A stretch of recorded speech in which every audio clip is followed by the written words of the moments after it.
네,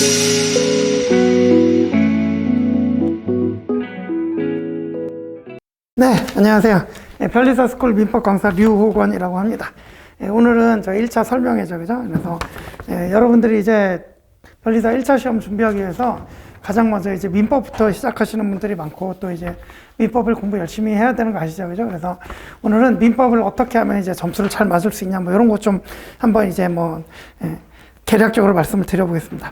그래서 이제 로마자 1번 보시면 민법의 특성되어 있는데, 민법은 일단 여러분들 어렵습니다. 여러분들이 대부분 이제 변리사 시험 준비하러 이제 진입하시는 분들이 20계열 수험생들이시다 보니까 이제 법학은 거의 뭐 처음이죠, 그죠? 그래서 처음 접근하시는 분들도 많고, 그리고 이제 그 밑줄을 좀 보시면 밑줄에 뭐라고 써 있어요? 양이 엄청나게 방대하다 이렇게 써 있죠, 그죠? 여기 나가다가 여기 교재 견본 놓는 부분이 있고, 저 바로 옆에 있는데, 나가다가 민법책 한번 보시면 이제 제가 이제 포인트 민법 쓰는데, 이거 이제 기본서로 쓰는데, 여기 이제 940페이지입니다. 한 950페이지 정도 조금 들어가고, 그죠? 그래서 한 이만합니다, 그죠? 그래서 그만큼 양이 많다, 그죠? 일단 양이 많고. 그래서 이제 둘째 줄 보시면 첫 페이지를 넘기기 시작해서 마지막 페이지 닿는 데까지 통상 빠르면 이제 2개월에서 3개월까지 이제 소요가 됩니다. 그것도 이제 강의 수강하면서 이제 따라오실 때 그런 얘기고, 혼자 독학하다 보면은 뭐 4개월, 5개월 막 이렇게 가죠, 그죠? 이렇게 이제 많다, 그죠? 자, 그 다음에 이제 두 번째 문단에 보시면 이 두 번째 중요한 이유는 각 단원의 연관성이라고 되어 있는데, 우리 이제 그 민법이라는 과목을 크게 이제 4단원으로 나눌 수 있어요. 그래서 이제 민법 총칙, 그다음에 이제 물권법,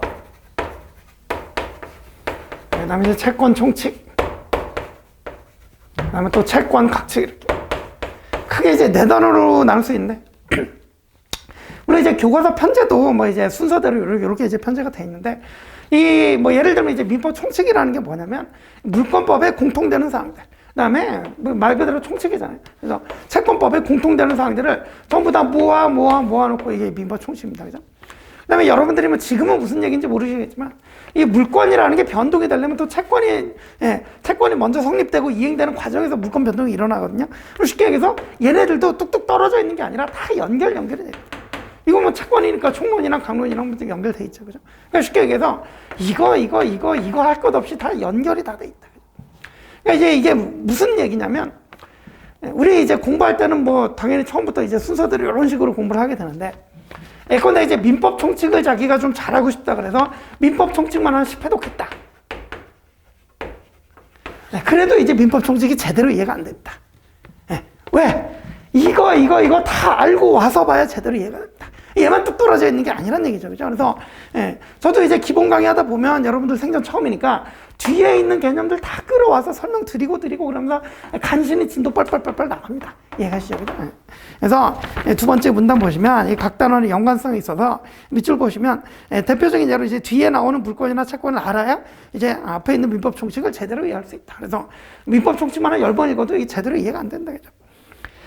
그리고 또 우리 아시다시피 이제 수험 기간은 우리 변리사 시험 1년에 한 번씩 돌아가죠. 시험 1년에 한 번 있다 보니까 여러분들도 이제 1년 기준으로 이제 시험 준비를 하시게 되는데, 여러분 이제 수학을 생각해 보시면 초등학교 1학년 때부터 막 다 단계별로 이렇게 차근차근 배우면서 올라가잖아요, 그죠? 그래서 이제 뭐 별로 어려움을 못 느끼는데, 쉽게 얘기해서 이 민법 안에는 초등학교 1학년 수준부터 고등학교 3학년 수준까지 한꺼번에 다 들어가 있습니다. 이제 초등학교 1학년 수준도 모르고 고3 수준 정도 되는 게 앞에서 계속 나와요. 다 섞여 있으니까, 그죠? 그러니까 이제 이런 걸 또 모른 채로 그냥 봐야 돼요. 그죠? 초등학교 수준도 안 갖춰져 있는데 고등학교 수학 수준의 그 판례들을 봐야 된단 말이에요. 이해가시죠? 그러니까 이제 이 민법이라는 게 처음 공부할 때 정말 어려울 수밖에 없다. 양도 많고, 그죠? 그런 얘기입니다, 그죠? 그런 얘기를 하고 있는 거죠. 그래서 이제 아래 밑줄에 여러 수준이 섞여 있다 그러죠. 그래서 세 번째 문단 보시면 결국 민법은 각 단원의 연관성이 있어서 뒤에 내용을 알아야 앞부분이 이해가 되고, 그래서 이제 제가 이제 이미 요 말을 썼는데, 여러분들 이제 수험에 진입하게 되면 요 말을 자주 쓰게 되실 겁니다. 그래서 자, 처음부터 한번 읽었다, 이래도, 그 다음에 또 돌아가서 한번 더 읽었다, 이래도, 그 다음에 한번 더 돌아서 또 읽었다, 그럼 3회 더. 그래서 여러분들이 이제 민법 총칙 이런 것들이 이제 특히 이제 민법 총칙만 이해하려고 그러면 한 3회독 정도는 최소한 돼야 됩니다. 갖다 돌아와서 보고 갔다 돌아와서 보고 이거 다 좀 아는 상태에서 이걸 보고 그래야 이해가 이렇게 됐다 이렇게 점진적으로 이해가 늘어나는 거예요. 이해가시죠? 그죠? 그런 취지입니다. 이제 법학을 접근해. 그래서 이제 네 번째 문단이 결론인데, 그러면 이 어려운 민법을 어떻게 공부해야 되냐? 그래서 밑줄 보시면 처음에 잘 이해가 안 되는 부분이 있더라도 일단 끝까지 가보는 게 중요해요. 그러니까 이제 여러분들 수험생들 보면은 공부 좀 해볼까 들어왔다가 민법 정책 보다가 뭐 나랑 안 맞네 그러고 나갔다가 뭐 또 다시 뭐 공부해볼까 또 들어와서 민법 정책 또 보고 이런 식으로 하고 늘어요 안 늘어요? 절대 안 늘어요. 왜? 끝까지 가봐야 된다. 시작을 하면. 그래야 돌아와서 다시 볼 때 이 뒤에 있는 거 알고 봐야 그때부터 이제 제대로 이해가 된다니까. 이해가시죠? 그래서 이게 성격이 좀 꼼꼼하신 분들은 여기서 이해가 안 되면 못 넘어가시는 분들 계시는데 대강 어느 정도 이해만 됐다 그러면 쭉쭉 내려가 쭉쭉 나가셔야 돼요. 그죠? 그래서 이제 보실게요. 그래서 넷째 줄 밑줄 보시면 일단 끝까지 무슨 내용이 있는지 보고 와서 다시 반복이 돼야 그때부터 실력 향상이 됩니다. 따라서 너무 꼼꼼해서 이제 처음부터 끝까지 천천히 자세하게 이제 읽어나가는 방식보다는 조금 부족하다 싶어도 빠르게 여러 번 반복을 해갖고 앞과 뒤가 연결이 돼. 이게 중요한 말이에요. 이게 앞과 뒤가 연결이 되도록 공부를 하면 그럼 이제 민법 실력이 막 올라가요. 그죠? 그래서 이렇게 학습하는 게 훨씬 효과적이다. 그래서 회독의 개념을 좀 생각해 보죠. 근데 여러분 이제 그래서 우리 학원 같은 경우 뭐 저희 학원만 그런 게 아니라 학원의 대부분의 커리큘럼을 보면 기본 강의 시즌 있고 뭐 중급 강의 시즌 있고 객관식 강의 시즌 있고 이렇게 다 있는 거예요. 1회독, 2회독, 3회독 강의 따라오면 저절로 3회독 되잖아요. 그죠? 그러고 나서 나중에 이제 요 기간 동안 이제 마무리. 그래서 전 과목 뭐 강의 시즌 이렇게 듣고 그다음에 이제 그러니까 이게 보통 한 3월에 시작하시는 분들은 한 8, 9월쯤 끝날 거예요. 그죠? 9, 10월 돼야 되겠구나. 9, 10월쯤 끝날 거예요. 9, 10월쯤 끝납니다. 그럼 이건 먼저 10월이라고 대강 가정하면 이제 한 7개월. 그럼 나중에 여기 이제 한 5개월 정도 남는데. 5개월보다 좀 덜 남을 거예요. 덜 남는다. 그래서 이때는 이제 강의의 도움을 받으면서 이제 이해하고 뭐 이렇게 이제 공부를 하는데 이때는 이제 강의 부담이 좀 없어지죠. 그죠? 그래서 이때부터 강의 부담 없이 말 그대로 자기가 혼자서 파가지고 정리하고 암기하는 이제 마무리 단계도. 이 기간이 매우 중요해요. 이걸 잘 보내야 합격을 했어요. 그래서 여러분들이 제가 이제 뭐 저희는 이제 경험이 무지하게 많으니까. 그죠? 수험생들이 이제 수준을 보면 처음에 민법만 갖고 좀 민법 강사니까 말씀드리면 이렇게 안 올라가요, 실력이. 절대로 이렇게 안 올라가요. 이렇게 올라가요. 이렇게 해도 이렇게 올라가요. 왜 그러냐? 이때 그렇다. 이걸 다 알고 봐야 막 연결이 되면서 막 실력이 느는데 이때 당시에는 뭐 앞뒤 모르고 그냥 연결도 안 되니까 그냥 계속 지지부진하게 공부하다가 요 시점 한 3회도 끝나고 이제 다시 보면 이게 앞까지가 이런 게 연결이 되는 거야. 이런 거 알게 되면 좀 이해하시죠. 그렇습니다. 자, 그래서 그 결론이에요. 조금 부족하다 싶어도 이제 빠르게 여러 번 반복해서 앞과 뒤가 연결이 되도록 학습하는 것이 효과적이고. 그래서 학원이 기본 강의 시즌, 중급 강의 시즌, 객관식 시즌 이렇게 회독이 돌리도록 커리큘럼 다 짜여 있다. 그런 취지입니다. 그죠? 그래서 이때까지 강의에 도움받아서 준비하시고 이때부터는 이제 죽어라 달리는 거예요. 근데 여러분 그러니까 보통 제가 여기서 1회독, 2회독, 3회독 했잖아요. 이게 7개월 걸렸는데 이 나머지 마무리 5개월 만에 저는 많이 하시는 분들은 막 한 7, 8회독까지 하는 거 봤어요. 이 5개월. 훨씬 짧은 기간이죠. 하지만 이미 준비가 많이 돼 있는 상태에서 이 단기간에 한 7, 8회독 해버리면 실력 쫙 올라갑니다. 그러면 이제 고득점을 합격하는 거죠. 그죠? 이 아무나 못합니다. 이거 진짜로. 그죠? 그런데, 그래서 이 시기가 정말 시험을 위해서 정말 중요한 시기인데, 이 시기를 잘 보내려면 여기에 기초가 다 있어요.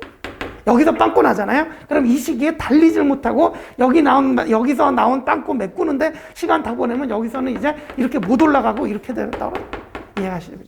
그렇습니다. 이제 여러분들의 1년의 과정을 많이 지켜본 사람의 이제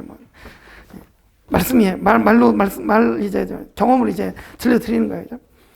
자, 그래서 이제 어쨌든 이제 민법의 공부 방법에서 그래서 이제 앞과 뒤가 연결시키도록 회독수를 늘려서 이렇게 보면서 점차 실력을 늘려가라. 그죠? 요거 이제 포인트 하나고. 그 다음에 이제 로마자 이번에 보시면 민법에서 고득점 하려면 돼 있는데 이건 뭐 이제 조금 전에 이제 김영남 변리사님 그 설명으로 많이 들었을 거예요. 과목도 1교시, 2교시, 3교시로서 2교시 민법이 그죠? 여기 이제 산재고 그죠? 그 다음에 이제 자과고 이렇게 있다. 그죠? 근데 이제 아시다시피 조금 전에 말씀드렸겠지만 이 자연과학 점수가 여러분들 그렇게 안 나와요. 그러니까 이제 진입하시는 부분들 대부분이 20계열이고 이제 쉽게 얘기해서 이과 출신들이신데 이게 자연과학 안에 물화생지 4개가 있다 보니까 여기 전부 다 잘하시는 분들은 별로 없거든요. 자기 전공은 좀 잘해도 나머지는 좀 약하고. 그리고 이제 문제가 좀 어렵게 나오다 보니까 시간도 많이 걸리고 뭐 시간도 조금 주고 그러니까 이거 거의만 70점 맞으면 잘 맞았대요. 그런데 이제 커트를 보면 이제 작년 커트는 이제 매우 높아서 81.66 막 이렇게 커트가 나. 올해 커트는 좀 많이 떨어질 것 같은데 올해 커트는 좀 시험 문제가 좀 어려워서 좀 떨어질 것 같은데. 그래서 거의 대부분 커트가 한 77에서 78 정도로 결정이 됩니다. 이 커트가 제일 많이 나온 것 같아요, 제가 볼 때. 그죠? 그 작년에 이제 너무 높았고, 시험이 너무 쉬워가지고, 너무 높았고, 그래서 대강 이 정도에서 결정이 나는데. 이거 70점 맞아버리면 어디서 메꿔야 돼요? 여기서 메꿔야 돼요. 이해하십니까? 그래서 민법 점수가 매우 중요합니다.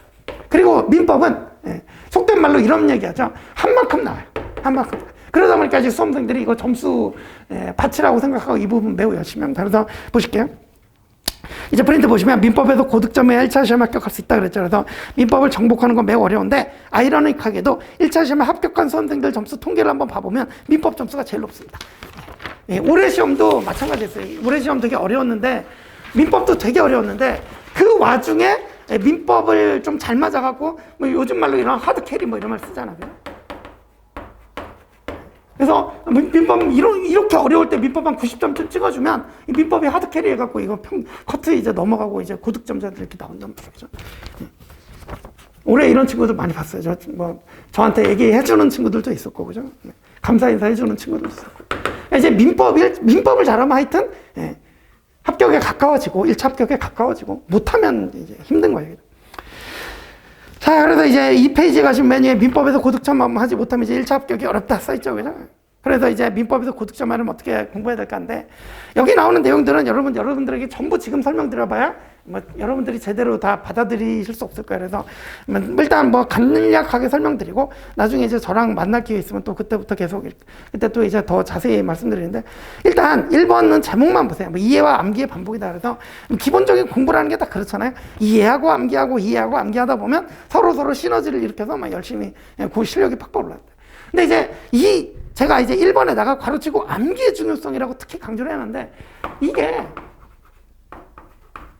여러분들이 또 이제 자연계열들이 많다 보니까 이제 이걸 너무 치죠. 그래서 이제 어떻게 보면 저는 이제 암기를 나쁘게 보는 수험생도 봤어요. 아이고, 이거 외워서 풀면 안 되는 거 아닙니까? 이렇게 말씀하시는 수험생들도 봤는데, 아니, 외워서 풀든, 이해해서 풀든, 2.5점 똑같은데. 그죠? 이해가시죠? 그래서, 이게 특히 이제 민법에서 중요한 이유가 이걸 알아야 이게 이해된다 그랬잖아요. 근데 이거 보고 나서 이해만 하고 일로 돌아오면 얘네들이 연결이 안 돼. 암기가 좀 돼 있는 상태에서 와서 이걸 봐야 되는 거죠. 그래서 법학이야말로 진짜 이해와 암기의 시너지 효과. 이해하고 암기하고 이 암기를 바탕으로 또 이제 더 이해를 높이고 이런 식으로, 그죠? 이런 게 반복이 돼야 좀 이제 실력 향상이 좀 잘 된다, 그죠? 그런 취지로 그렇게 써놓은 겁니다, 그죠? 요건 이제 요 정도만 보고 여러분들 읽어보세요. 읽어보시면 충분하니까. 그다음 이제 2번은 기본서와 객관식 문제집의 병행이라고 돼 있는데 우리 지금 이렇게 이제 적었지만 요거 다 1차 과목이에요. 그래서 우리 민법은, 그러니까 산재는 1차 과목에도 있고 2차 논수령 과목에도 있지만 우리 민법은 1차 객관식 과목만 있어요. 2차 논수령에서는 이른바 민사소송법이라고 다른 법을 외워요. 그러니까 이제 1차는 민법, 2차는 민사소송법이니까 여러분들 민법은 객관식만 보요. 객관식. 그러니까 오지선다 해갖고 OX 찍는 거 있잖아요. 그죠? 그렇기 때문에 여러분들이 이제 민법을 공부할 때는 이거 우리는 객관식만 보면 된다. 이걸 이제 머릿속에 있어야 돼. 객관식 뭐예요? 연습이 중요해요, 연습이. 그죠? 그래서 객관식 연습이 중요한데, 아무리 많이 알고 있어도 OX 못 찍고 객관식 문제 푸는 연습이 안 돼 있으면 점수로 나타나지가 않아요. 제가 그 첫째 줄에 써놨지만, 객관식 문제 연습이 중요하다. 그래서 기본서를 보면서 익힌 민법 지식을 객관식 문제집을 통해서 점수로 연결시키는 과정이 반드시 필요하다. 그죠? 근데, 그러니까 이제 그러니까 뭐 이 동네도 그래요. 변리사 시험 시장에서도 여기가 이제 뭐 9월, 10월 된다 그랬잖아요. 그죠? 그럼 요때가 객관식 강의잖아요. 이 객관식 강의는 보통 8월쯤 시작하는데. 그러니까 이제 보통 강의할 때, 기본 강의, 중급 강의할 때는 객관식 문제 손도 안 내고 그냥 이론서만 봐요. 기본서만 이때까지 보고, 이때야 비로소 이제 객관식 문제집 찾고, 이제 객관식 땅, 이렇게 이제 우리 변리사 수험과에서 많이 하는데, 저는 3월 딱 시작할 때 기본 강의하면서도 OX 지문집이라고 해서 요거 이제 하나 던져드립니다. 요것도 이제 나가다 견본이 있는데, 자, 나가다가 이제 견본 보실 분들은 여기 이제 기본서, 이론서가 이제 포인트 민법 있고, 제대로 된 객관식이 포인트 민법 객관식이라고 있어요. 엄청 두꺼워. 이거는 한 1400페이지 정도 돼요. 1400페이지 정도 돼요. 이게 좀 과한 거 아니냐 그랬는데, 올해 시험같이 어렵게 나오면 이거 이제 이게 의미가 있어요. 그죠? 그렇고. 그 다음에 포인트 민법 OX 지문집이라고 있어요. 포인트 민법 OX 지문집은 요건 한 600페이지 정도 됩니다. 그러니까 쉽게 얘기해서 변리사, 변호사 기출문제만 좀 모아서 OX 지문화 시켜갖고 만들어 놓은 건데, 그러니까 이거는 양이 매우 작아, 요 정도.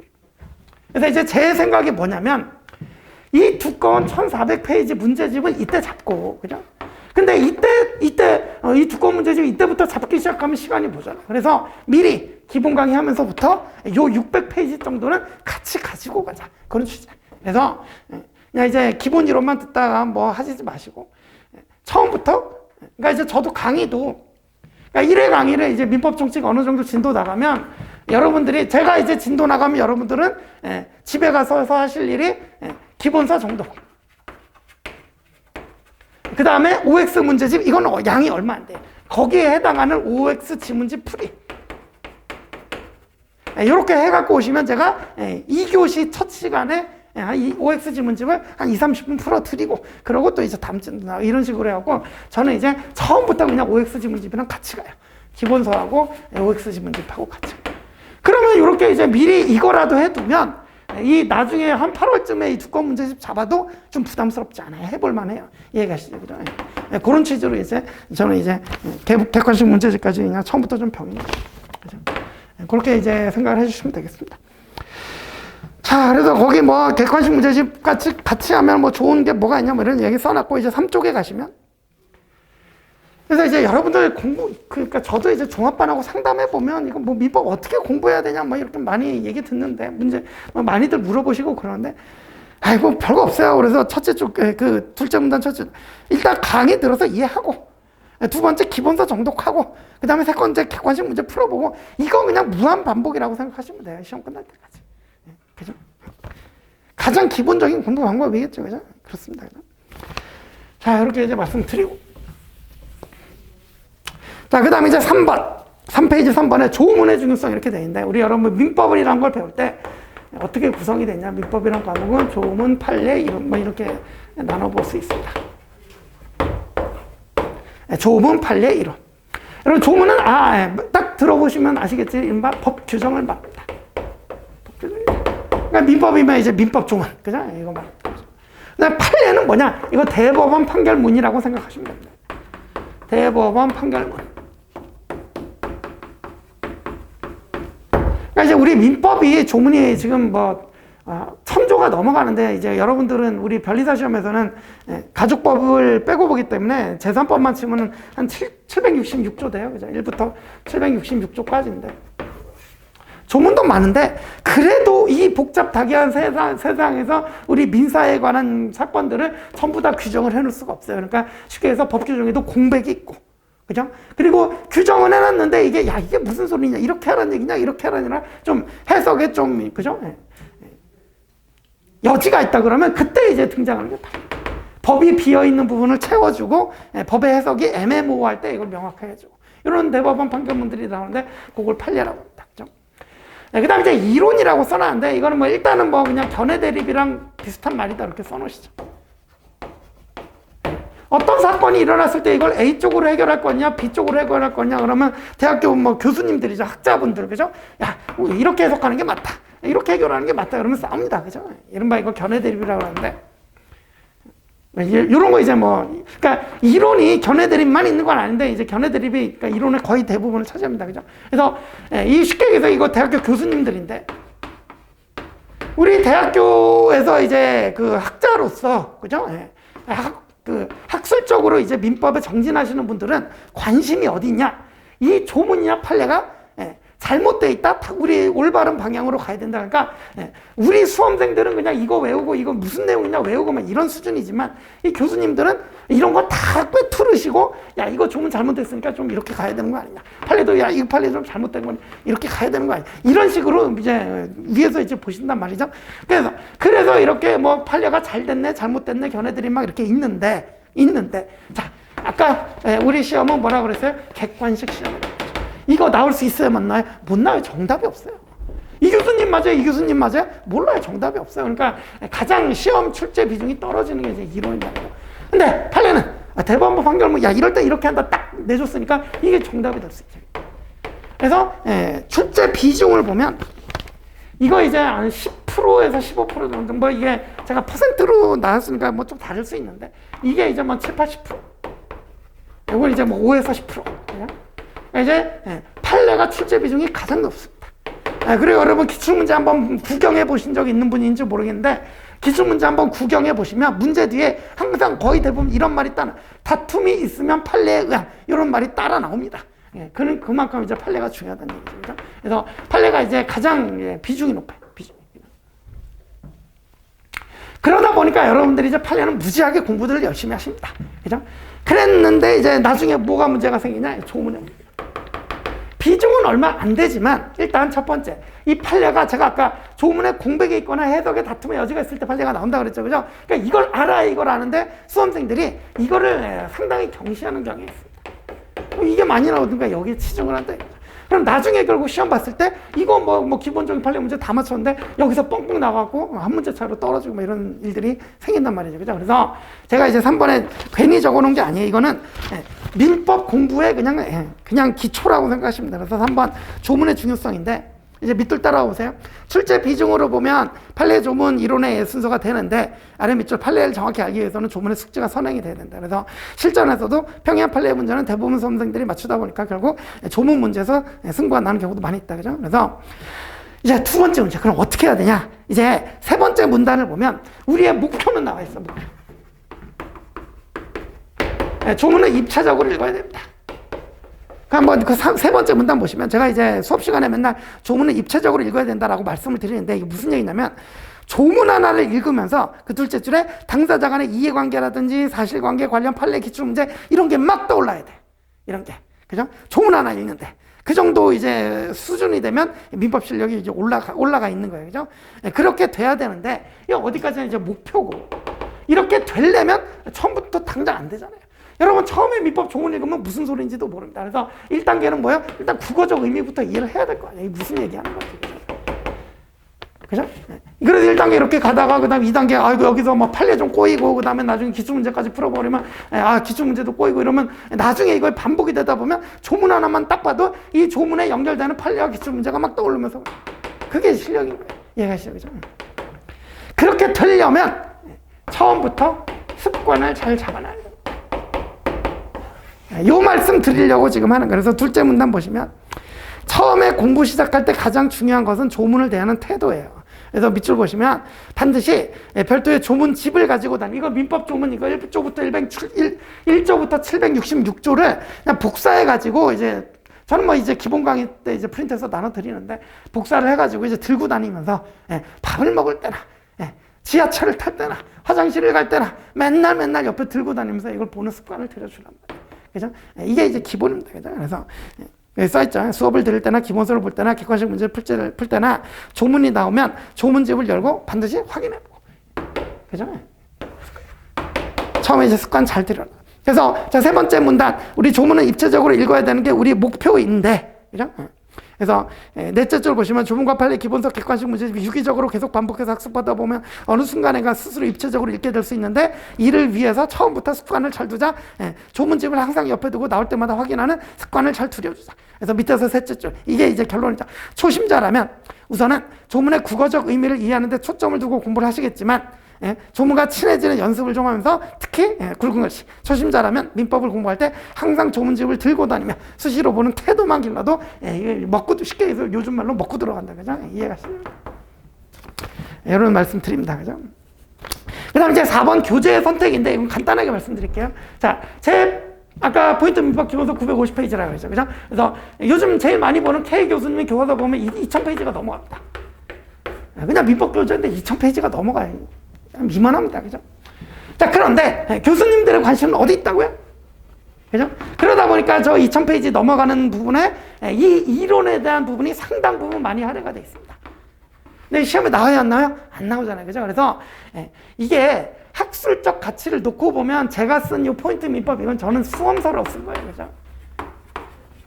하지만 학자분들, 교수님의 교과서는 학술서잖아요. 학술적 가치를 놓고 보면 상대가 안 됩니다. 그죠? 하지만 시험을 위해서는 이 교수님의 교과서를 본다는 거는 어떻게 보면 좀 비효율이다. 그죠? 안 나오는 부분도 너무 많고, 이거 하다, 그러니까 교수님 교과서 잡는 순간 이거 보는데 민법만 1년 다 해도 이거 다 전부 못 합니다. 이해가시죠? 그죠? 그래서 여러분들 교재 선택은 그냥 수험서로 해요. 그죠? 저만 해도 이 포인트 민법 벌써 지금 이 동네에서 벌써 다 검증 다 받았고, 그죠? 이거 보고 합격했다는 친구들 많이 있으니까 그냥 믿으시면 됩니다. 그죠? 그래서 이거 여기에 교수님 교과서 2000페이지인데 여기에 나오는 거, 여기 없는 거, 이거 다 봐야 되는 거 아니야? 이런 식으로 생각하다 보면 우리 시험에 합격 못 해요. 그죠? 자, 그리고 이제 5번 복습의 중요성이다. 그것도 이제 여러분 당연히 이제 여러분들 공부 좀 해보신 분들이 다 들어오니까. 그죠? 우리 변리사 시험은 여러분 다 공부 좀 어디서 하던 분들이 진입하시는 거예요. 그죠? 그러니까 경쟁이 좀 셉니다. 경쟁이 세요. 그래서 매우 어려운 시험입니다. 그죠? 그래서 여러분 예습복습 얘기하면 초등학생도 아니고 무슨 지금 예습복습 얘기하냐 그러는데, 자, 우리 기본 강의를 이렇게 해보면 기본 강의 한 50회 하거든요. 일주일에 월화수목금 5회씩 이제 10조예요. 5회씩 10조. 이거를 제가 아까 말씀드렸듯이 1회 기본 강의 하면은 여러분들이 집에 가셔서, 그러니까 일단 강의 수강부터 하시고, 강의 수강, 그 다음에 기본서 정독, 그 다음에 이제 제가 나눠드릴 그러니까 사셔야 되지만 어쨌든 제가 던져드리는 이 OX 지문집, 그죠? 객관식 OX 지문집, 그죠? 풀이까지. 이걸 매일매일 꼬박 다 해주셔야 돼요. 그죠? 근데 여러분들이 처음 진입하실 때는 각오로 내가 반드시 변리사 합격해가지고 이제 내가 원하는 바를 이뤄봐야겠다 들어오시지만, 사람이 앉으면 눕고 싶고 누우면 자고 싶고, 그래서 매일매일 이렇게 될 때 오늘은 너무 쉬고 싶다, 이거 그냥 복습 안 하고 그냥 넘어간다. 이러다 보면 이게 쌓입니다. 얘네들이 지금 이렇게 이제 오늘 복습 못했다 이런 것들이 어디서 티가 난다고요? 여기선 티가 안 나요. 몰라요. 근데 어디서 티가 난다고? 여기서 티가 난다. 티가 확 납니다, 이게. 실력 차이 확 벌어져요, 진짜. 이해가시죠? 그죠? 그러니까 이게 쉬운 게 아니에요, 이게. 너무나 당연한 건데도 지금 여러분들이 진입하면서 이걸 안 해? 여기 진입하면서 이걸 안 한다고 막 이렇게 생각할 수도 있겠지만, 실제로 해보시면 안 하는 사람이 반이 없습니다. 이해가시죠? 그죠? 그래서 저도 제일 많이 듣는 얘기가, 강의 들을 때는 다 알았는데 나중에 내가 문제 풀라고 그러니까 하나도 모르겠다. 뭐야? 복습이 안 돼서. 그래서 제가 이제 제목에 적어놨죠. 복습의 중요성. 그리고 이게 그 한자에 제가 좋아하는 말인데, 학습이라는 말이 있는데, 이게 한자로 배우락, 익힐습인데, 여러분 배우락이 중요하겠어요? 익힐습이 중요하겠어요? 익힐습이 중요합니다. 익힐습이 훨씬 중요합니다. 특히 수험에서는 익힐습이 훨씬 중요합니다. 이해하시죠? 그죠? 그래서 민법은 여러분들이 처음에 예습은 안 하셔도 돼요. 왜? 혼자 읽어봐도 무슨 소리인지 몰라. 그죠? 그래서 제가 막 뒤에 있는 것까지 끌어다 드리고 사례 들고 막 가진 방식으로 설명드리면, 그러면 이제 이해해가면서 이렇게 쭉쭉 나가는 거예요. 그죠? 그러니까 이제 예습은 필요 없고 대신 복습은 죽어라고 해야 됩니다. 이거. 절대 놓치면 안 됩니다. 이해하시죠? 그죠? 올해 제가 이제 올해 어렵다 그랬잖아요. 올해 지금 우리 1차 합격 수기를 좀 받아갖고 우리 변리사 스쿨 사이트에 수기가 이렇게 있는데 좀 읽어보세요. 좀 읽어보세요. 여기 이제 이분 이런 말 하시더라고. 제가 말씀드린 거랑 똑같은 얘기. 여기서 이제 밀리면 나중에 회복이 안 될 것 같아서 진짜 죽어라고 이거 따라왔다라는 말이 써 있어요, 수기에. 그죠? 이번 민법 90몇 점 맞으시고 합격이 유력하신 1차 합격. 이해 가시죠? 그죠? 그래서 복습이 너무 중요하다. 되셨죠? 넘어가시죠. 자, 그 다음에 이제 4페이지의 마지막 얘기인데, 요거 진짜 중요한 얘기. 공부의 분량 좀. 이거는 여러분 여기 혹시 공부하시다 오신 분이 계신지 모르겠는데, 공부하시다 오신 분들한테 더 어떻게 보면 이제 도움이 될 수가 있는데, 맨날 이제 수업 시간에 그리는 그림이 이건데, 2022년 시험이다, 21년 시험이다, 20년 시험이다, 19년 시험이다, 18년 시험이다. 대강 느낌 오실 거예요, 그죠? 여기 있는 부분들은 이 애는 나왔는데 다른 애는 안 나왔어. 여기도 마찬가지, 여기도 마찬가지. 근데 이 안에 뭐예요, 이거? 매년 나오는 거예요. 매년 나오는 거예요.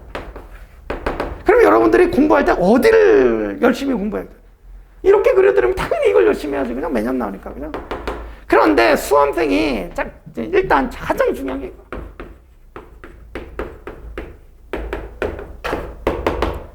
저는 여러분들 뭐 너무 오랫동안 이렇게 옆에서 봤으니까 수험생들이 이걸 무시를 못해요.